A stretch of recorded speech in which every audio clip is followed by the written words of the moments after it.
Okay, y'all, we on part 6.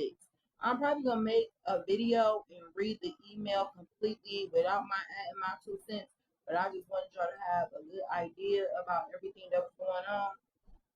But let me go back up to it.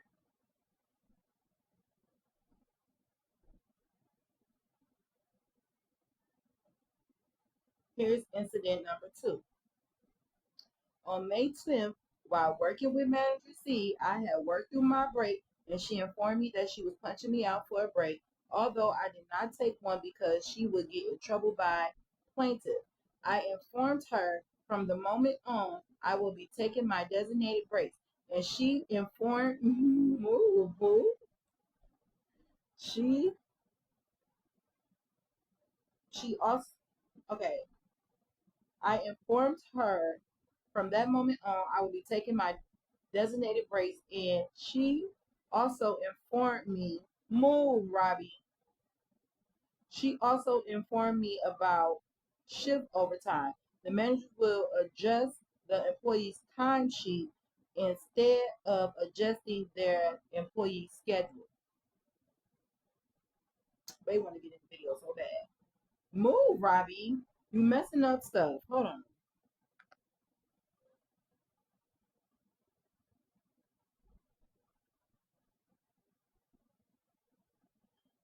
Okay, so the managers would adjust the timesheets, but would adjust the time cards, but not the timesheet, so that way you can get all your time.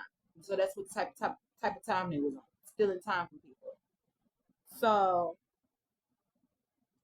on May 18th, I was working with Manager C. I asked her if I could take a second break.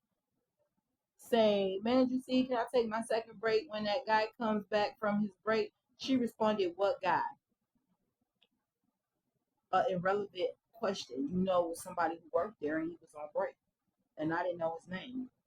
I didn't know the employee's name, but he was the only male on break. Rather than addressing the request directly, she seemed to be looking for a reason to say no. Instead of providing a clear answer, she began discussing my break with other employees, which I felt was inappropriate and unprofessional. Eventually, she told me I could take a break. However, when I got ready to go, she said, I'm not supposed to be breaking you. I reminded her that due to a prior incident, since the company does pay for breaks, I was entitled to take mine. She then stated that managers aren't supposed to give breaks because the rep said so. However, I had seen manager B and manager A giving breaks to staffs after this conversation had took place while the union rep was present. It felt to me like manager C was trying to create conflict instead of resolving the situation. Always. Professionally, I went on break, and when I returned, I saw another person who had another coworker who had the same position was actually breaking me when that's all she had to do in the first place. Instead of trying to, I can't break you, but you got the authority to go get somebody else to do it. Okay, so instead she wanted to argue, which I found unnecessary and unproductive. And they kept her, but got rid of me. On June 5th, I went on my break as I normally do. Typically, I record my break on the clipboard. When I returned upon coming back to the kitchen, manager A approached me in an aggressive tone and asked, where have I been? I replied, on break. She said, well, you need to write it down on the clipboard, yelling and pointing her finger.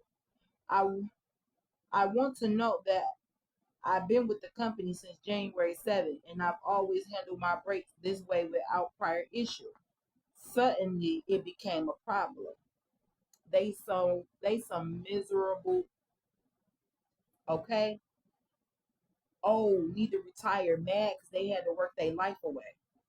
Miss Manager A continued speaking in a confrontational manner, so I chose to walk away and report the situation to her boss. He asked how long I've been with the company and whether there were any witnesses. I told him I had been employed since January 7th and confirmed there were witnesses. He said he didn't understand and advised me to speak with the rep. I then informed the rep about what had happened. Unfortunately, she did not address the issue and went home instead. Later that night, I believe the stress from the situation overwhelmed me to the point that I had an accident.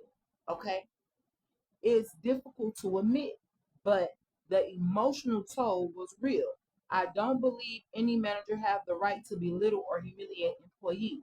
This type of experiences affect both our mental and physical health. We're here to fulfill the company's goals, and the job itself can actually be easy and enjoyable.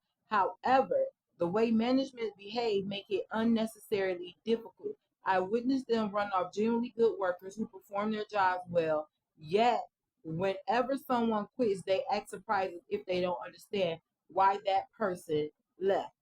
Reaching out to plaintiff and the union rep, the first time I reached out to the was to plaintiff was on May 19th, my day off. Let me see how far I got to go. Okay, y'all, I think I need one more video. So there's gonna be two more videos, but I need one more video. So hold on, bear with me. Thanks for watching if y'all watching.